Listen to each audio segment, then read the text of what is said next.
Hey, what's going on, people? This is Elder Tenchi, and I am back for another TMNT Rant Rave Review for this week's episode entitled The Lonely Mutation of Baxter Stockman. So it starts out with Donatello finally perfecting the retro mutagen. After much trial and error, he has finally perfected it by using a little bit of April's DNA along with the rest of the ingredients and I don't know how many cans of mutagen he actually had to use to synthesize this. And he has done it. Now it is time to track down April's dad and turn him back to human. On top of them wanting to turn Splinter back into a human. Splinter says, "Go find Kirby first. Do what you do what you gotta do. I'm gonna meditate on this." So that's what he does. On the flip side, you have Baxter Stockman, under the foot of the Shredder, because he's the slave, dealing with the Shredder not being happy with what he's presented with him so far. You see a picture of a mutated duck. Hint, hint for all my 80s babies out there.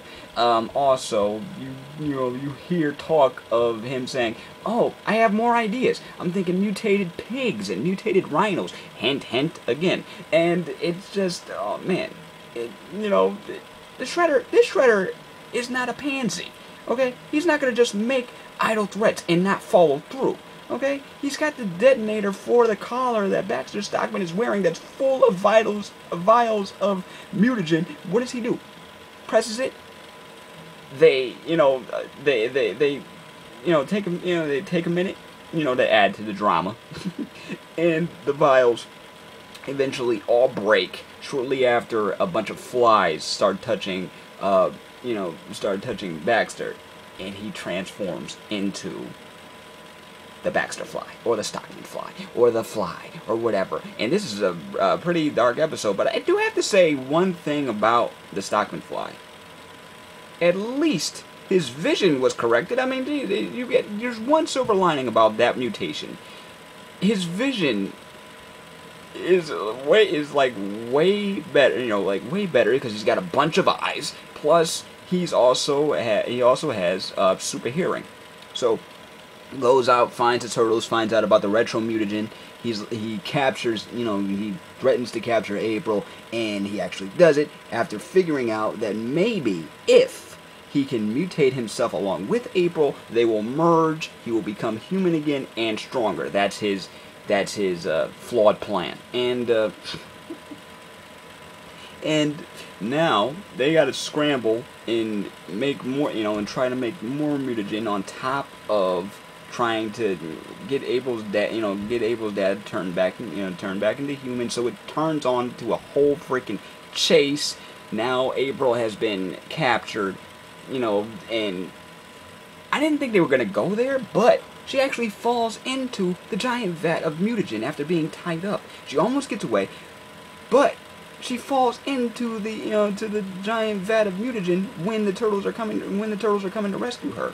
Turns out, and this is something that I thought about before, I'm like, what else can they do? I mean, she's already a mutant. She's already a naturally born mutant. So what are they gonna do? Are her cells gonna accelerate and mutate, much like what happened to Razar, where he mutated, where he basically got a mutation on top of an already mutated human? No, she's immune to it. Makes perfect sense to me. That's why her DNA worked to make the retro mutagen. So now it is a chase to keep this retro mutagen out of the hands of Razar and Baxter Stockman, because now that Razar knows that this retro mutagen is gonna work, he wants to get turned back into a human again. So it turns into a sky battle on top of Michelangelo reprising his superhero alter ego Turf Lytle. And so you got sky battles, you got retro mutagen, you got determination on the part of April to get her dad back to normal. Because at one point during the sky battle, the retro mutagen, the vial full of retro mutagen, shatters. Okay, it shatters. It feels like a freaking 10K race in the air. Okay, like a freaking dogfight. Okay, that junk shatters, and she's right. And at this point, she's right, she's flying on top of her dad. Her and Casey Jones are flying on top of the Kirby bat, much like what they did with the Travathagon worms from the Wormquake episode. And she's like, "Oh no, I ain't having this. I am not having this. I've worked too hard for this." One last drop of the retro mutagen comes off of a street lamp, and she's like, "Okay, we gotta get this." So they fly like a bat out of heck.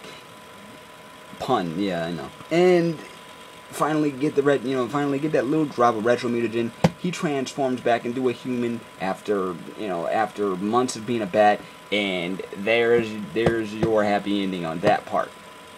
Splinter does not want to be a human anymore. He feels that he has no place in the human world, and that the turtles are his family. He does not want to be human anymore. I totally understand that. But what are they gonna do now with Baxter Fly? You know what I'm saying? He's still a scientist. But he's got to eat sugar and crap, and garbage and crap to survive. And he's basically still a slave, a mutant slave who is still being ordered to make more mutants. So, what do you think is going to happen with this? Shredder wants him to make one more mutant. Who do you think it'll be? Who do you think it'll be? Comment below and let me know, and check out my other reviews on the TMNT playlist if you haven't already. Thanks to everyone who has subscribed to my channel, and I will see you on the next video. Peace, love, and never be normal.